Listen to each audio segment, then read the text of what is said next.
Hello বন্ধুরা, আমি আজকে একটা নতুন রেসিপি নিয়ে হাজির হলাম। দেখুন, এরকম কাঁঠাল বিচি ছিলে পুরো ভিতরে একটা কালা পোষণ থাকে, এটাও ছিলে নেব। আর নিয়ে নেব আমি কাঁকরোলগুলো। দেখুন এইরকম কাঁকরোলগুলো, আপনারা কি বলেন জানি না, আমরা কাঁকরোল বলে। আর কাঁঠাল বিচি এরকম করে আমি সবগুলো কেটে নিয়েছি। আপনারা সাইজটা দেখছেন তো কীরকম। আমি 3টা দিয়েছি, আপনারা পরিমাণ মতন দেবেন। আপনারা কেমন আছেন? আলহামদুলিল্লাহ, আমিও ভালো আছি। সঙ্গে থাকুন, দেখতে থাকুন, পুরো রেসিপিটা দেখবেন আপনারা। আমি কাঁঠাল বিচিগুলো এরকম সাইজে করে কেটে নিয়েছি। একটাকে 4 টুকরা করে নিয়েছি।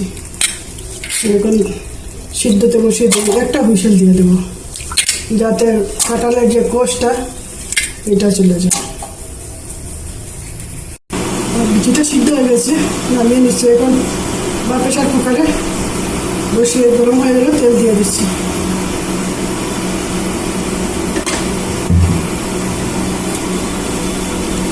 দিয়ে দিচ্ছি শুটকিগুলো। আমি লটিয়া শুটকি নিয়েছি, আপনার যেটা শুটকি ভালো পান দিয়ে দেবেন।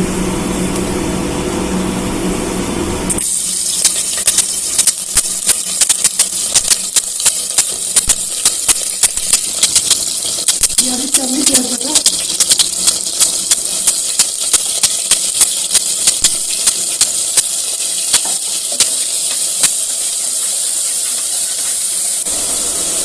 দিয়ে দিচ্ছি আমি মশলা, 1/2 চামচ হলুদের গুঁড়া, 1 চামচ দিয়েছি কাশ্মীরি লঙ্কার গুঁড়ো,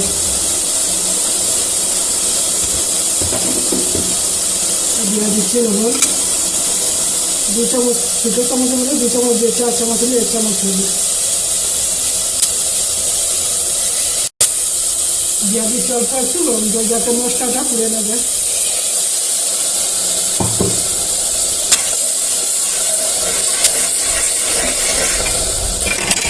1 মিনিট পরিমাণ ঢাকা দিয়ে দেবো, যাতে মশলাটা কালারটা সুন্দর হয়ে আসে। আমার মশলাটা কালার ঠিক আছে, দিয়ে দিচ্ছি। এখন কাঁঠাল বিচি সিদ্ধ করে রেখেছিলাম, এগুলো আবার দিয়ে দিচ্ছি। একটু সিদ্ধ করেছিলাম আমি জলটা ফেলে দেওয়ার জন্য। কাঁঠাল বিচির যে কোষটা এটা দিয়ে দিচ্ছি আমি কাঁকরোলগুলো।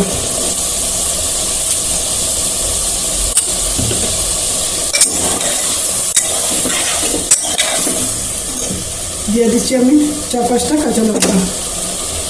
4-5টা দেখুন কাঁচা লঙ্কা নিয়েছি।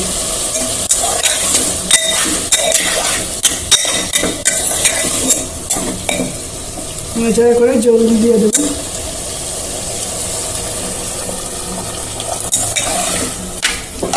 বেশি জল দেবো না, আপনারা দেখতে পাচ্ছেন তো কতটুকু দিয়েছি আমি, যাতে খালি সিদ্ধটা হয়ে যায়। আমি যেরকম বানাচ্ছি আপনারা এরকম বানাবেন। প্রেশার কুকারটা লাগে, 2টা হুইসেল দিয়ে দিলে আমার হয়ে যাবে।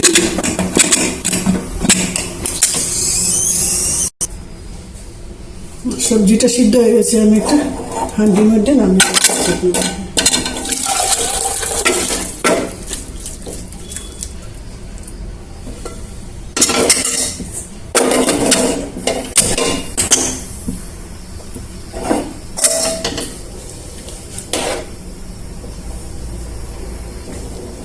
দেখুন বিচিটাও সিদ্ধ হয়ে গেছে, কাঁকরোলটাও সিদ্ধ হয়ে গেছে।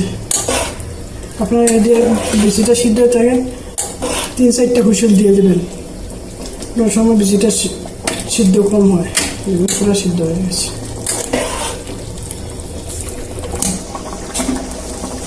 আমারটা হয়ে গেছে। আমি যেরকম বানাচ্ছি আপনারা এরকম বানিয়ে খাবেন। পুরো দেখবেন, কেটে কেটে দেখলে কিছু বুঝতে পারবেন। আমি অল্প একটু ধনিয়া পাতা দিয়েছি। পুরো দেখবেন, দেখে বানিয়ে খাবেন, কমেন্টে জানাবেন আমার রান্নাটা আপনাদেরকে কীরকম হয়েছে। আত্মীয়-স্বজনের কাছে শেয়ার করবেন, বন্ধু-বান্ধব আত্মীয়-স্বজন সবার কাছে শেয়ার করবেন। হয়ে গেছে, আমি নামিয়ে নিচ্ছি। খুদা হাফেজ।